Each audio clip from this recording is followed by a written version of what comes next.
அன்பு தனுசு ராசி நேயர்களே வணக்கம். மிக அற்புதமான சில நிகழ்வுகள் நடக்கக்கூடிய தருணம்.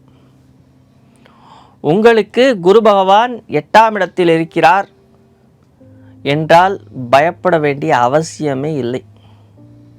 ஏனென்றால் ஜூலை மாதத்தினுடைய முதல் பாதி உங்களுக்கு 70லிருந்து 80% வரை வெற்றியும், இரண்டாம் பாதி 90லிருந்து 95% வரை வெற்றியும் கிடைக்கக்கூடிய நல்ல நேரம், நல்ல காலம். அதை நீங்கள் எவ்வாறு உபயோகப்படுத்த போகிறீர்கள், அதை உங்களுக்கு சரியான வழியில் நீங்கள் செல்வதற்கு யார் உங்களுக்கு உறுதுணையாக இருக்கப் போகிறார்கள், இவ்வளவுதான் கேள்வி. ராகு 3ஆம் இடம் மிக அருமை. அதே நேரத்தில் சனீஸ்வர பகவான் 4ஆம் இடத்தில் இருந்து 10ஆம் இடத்தை பார்க்கிறார். 2ஆம் இடத்து அதிபதி. தொழில் சார்ந்த விஷயங்களில் வெற்றி, வருமானம், தன வருமானம் இருக்கிறது. தனம் சேரும், ஆபரண சேர்க்கைகள் இருக்கிறது. அதே நேரத்தில் வெளியூர் வெளிநாட்டிற்கு செல்வதற்கான வாய்ப்புகள் கிடைக்கும், அல்லது வெளியூர் வெளிநாட்டிலிருந்து நல்ல சுப செய்திகள் வரும். தூக்கம் கெடும். பேசும் பொழுது கவனமாக பேசுங்கள், கோபதாபங்கள் ஏற்படும்.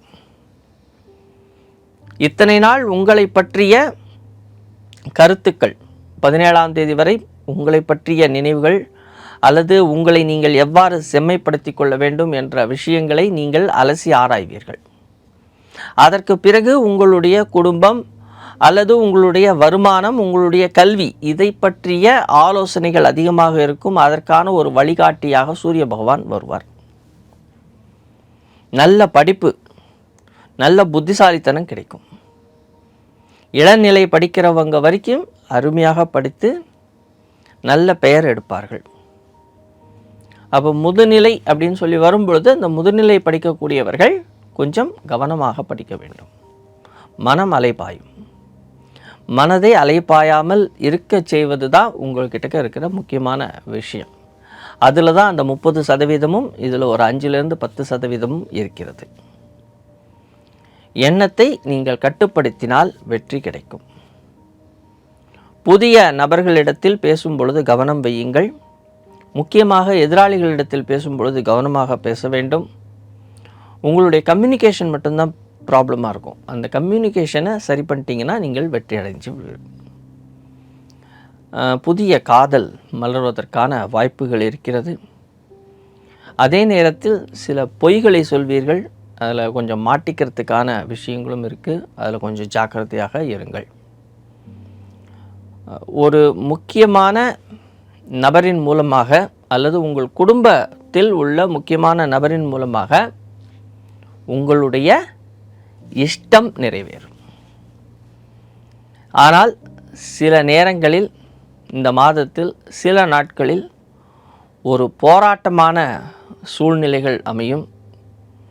அந்த சில நாள் அப்படின்னு நம்ம சொல்லி வரும்பொழுது உங்களுடைய சுய ஜாதகத்தில் உள்ள லக்னமும், இந்த தனுசு ராசி அப்படின்னு சொல்லும்பொழுது 3 நட்சத்திரம், மூலம், பூராடம், உத்திராடம்னு இருக்குது. ஸோ இதுக்கு தகுந்தாற் போல் அந்த ஒரு சில நாட்களில் கொஞ்சம் கவனமாக இருக்க வேண்டிய நாட்கள் வரும். நீங்கள் உடனே சந்திரன் அஷ்டமத்தில் இருந்தால் அப்படியெல்லாம் ரொம்ப யோசிக்க வேண்டிய அவசியமே இல்லை. அதனால் 90லேருந்து 95% வரை வெற்றி இருக்கிறது. அதனால் அதை பற்றியும் நீங்கள் கவலைப்பட வேண்டிய அவசியம் இல்லை. செய்யக்கூடிய கர்மாக்களை சரியாக செஞ்சுருங்க. எதை பற்றியும் எதிர்பார்க்காமல் அந்த கர்மாவை செஞ்சுருங்க. உங்களுக்கு வெற்றியும் அதே நேரத்தில் உங்களுக்கு தன லாபமும் கிடைக்கக்கூடிய மாதமாக இந்த மாதம் அமைகிறது. விட்டு கொடுத்து போனோம். அடுத்தவர்களுடைய மனதை புண்படுத்தும் விதமாக பேசாதீர்கள். எல்லாம் எனக்கு தெரியுங்கிற அந்த மமதையிலிருந்து கொஞ்சம் வெளிவந்தால் இந்த மாதம் உங்களுக்கு ஒரு சிறப்பான மாதமாக அமையும். நன்றி, வணக்கம்.